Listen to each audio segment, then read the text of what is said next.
Nevzat Spaho alias Nevi, që konsiderohet si i forti i prenjasit dhe që tashmë është arrestuar për vrasjen e Mondi Mahallës në Elbasan, rezulton të jetë liruar nga burgu i Fierit në muajin shkurt 2025. Gazetari Elton Gjyno ka shfletuar dosjet penale të tij, ku ka rezultuar se Nevi Spaho është liruar nga qelia në muajin shkurt 2025 dhe 9 muaj nga lirimi nga burgu. Ai është përfshirë në vrasjen me pagesë të Mondi Mahallës. Ngjarja kjo e ndodhur në lagjen Emin Matraxhiu në Elbasan. Sipas dokumenteve, rezulton se Nevzat Spaho ka qenë në burg që nga viti 2018 deri në vitin 2021 për akuzën e vrasjes së mbetur në tentativë. Spaho konsiderohet person me precedent penal, por teksa vuan tek këtë dënim në ambientet e burgut të Fierit, ai përfshihet në një plagosje tjetër brenda burgut. Për këtë krim ai është dënuar me 666.000 lekë të vjetra gjob. Sipas dosjes hetimore në datën 25 korrik 2021, ka rezultuar se rreth orës 17:05 në godinën C, sektori numër 2, dhoma numër 6, i dënuari Ilir Meronianaki është konfliktuar me të dënuarit Nevzat Spaho dhe Florent Kodhelaj. Në këtë konflikt ka mbetur i dëmtuar në pjesën e syrit i dënuari Ilir Meronianaki. Me proces verbalin e datës 26 korrik 2021 është pasqyruar kqyrja dhe marrja e 3 raporteve që kanë lidhje me këtë ngjarje. Mbi bazën e pretendimeve të dënuarit Ilir Meronianaki është kërkuar ekzaminimi i tij nga eksperti mjekoligjor. Nga shpjegimet e Ilirit, rezulton se më 25 korrik 2021, rreth orës 17:00, ka qenë në dhomën e vet, ka shkuar polici i regjimit, i ka thënë se të dënuarit Nevzat Spaho dhe Florent Kodhelaj kërkonin të pinin kafen të dhoma e tij, ka pranuar kërkesën e tyre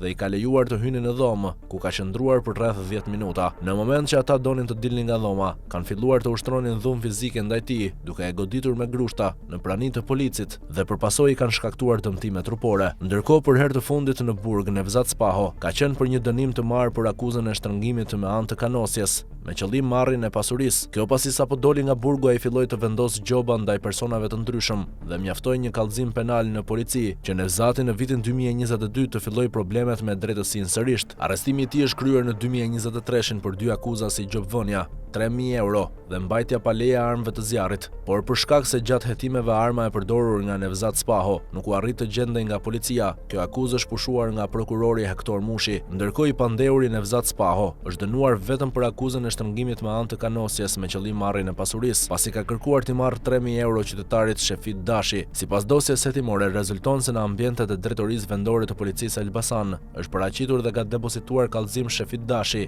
i cili ka kallëzuar se në datë 17 tetor 2022 rreth orës 19:30 ka telefonuar një numër në telefon, i cili ishte Nevzat Spaho, të cilin e thrasin Nevi dhe është nga prenjasi. Shefiti dhe Nevi janë takuar rreth orës 21:25 dhe Shefiti ka hipur në makinën e Nevit, e cila ishte tip Jeep me ngjyrë të zezë. Kur kanë qenë duke bërë xhiron me makinë, Nevi e ka goditur Shefitin dhe i ka drejtuar një armë në kokë. Më pas ka hapur xhamin e automjetit dhe ka qelluar një herë me armë në ajër. Edhe pas këtij episodi, Nevi ka kërkuar Shefitit që deri në datën 18 tetor 2022 t'i jap 3.000 euro ose do ta vriste. Ai ka vazhduar ta kërcënojë të kërkojë paratë me mesazhe në WhatsApp. Nga kqyrja e bisedave nëpërmjet këtyre 2 personave ka rezultuar se konflikti ndërmjet tyre është bërë për shkak të një loje që ata luanin online dhe se Nevi Spaho nëpërmjet fjalëve kërcënuese ka kërkuar nga Shefit Dashi që t'i jap paratë, që sipas tij i takojnë. Në 23 nëntor 2022, gjykata e Elbasanit ka miratuar kontrollet të banesës me qëllim arrestimin e Nevi Spahos, por ky i fundit nuk është gjendur në banesë, pasi ishte larguar në drejtim të Maqedonisë së Veriut dhe më pas kishte shkuar në Austri dhe në fund në Itali,